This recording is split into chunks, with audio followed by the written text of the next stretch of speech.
So it's pretty stoked that I got myself in the 10s, even without the situation being ideal.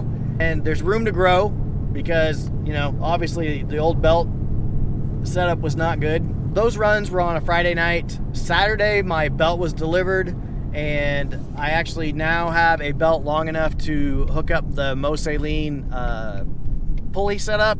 The Mustang pulley setup really adds a lot more wrap around the Supercharger pulley. I'm still on the stock, 325 pulley.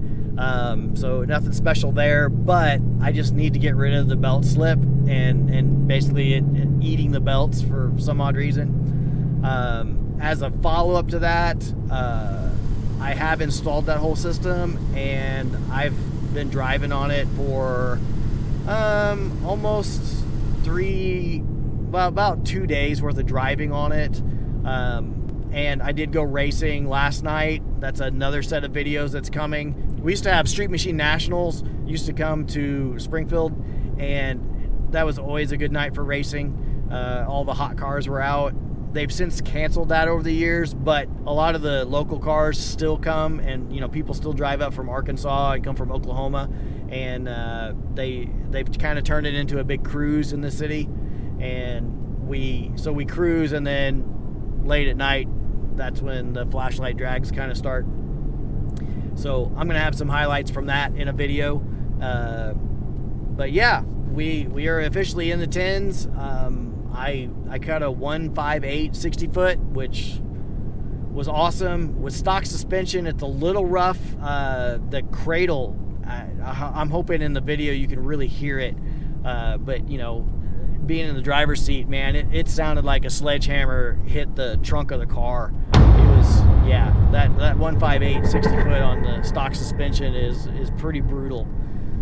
You can definitely hear a lot of movement down there. So I'm still on the debate on CETA or BMR. I'm not sure which route I'm going to go. Honestly, I'm trying to, you know, look at it from a more of a financial standpoint. You know, there are guys running fast on both systems. I don't know that one's that much better than the other, so it'll probably come down to cost and maybe, you know, whatever company I feel more comfortable with. That's probably where it's going to end up. So if you get a chance, click that subscribe button. You know, I'm not big. I don't make a lot of videos. I'm not very fast at it. I'm a single dad. I got a lot of stuff going on. My kids are in sports. So my life kind of focuses around them. And the car thing is kind of a secondary deal that I get to do on occasion. But at the same time, I also edit video for work. So I do that 40 hours a week, and I get kind of wore out, and I just, you know, I'm just don't want to sit at the computer my whole life. Plus, I think it would be a good thing to kind of, you know, get really good at and practice on, and be able to make some of these videos after I retire. I still plan on doing what I originally started to do a year ago with this channel, and that is to feature some of the other club members' cars. It just hasn't happened that way because this car turned into a bigger project than I thought it was going to be.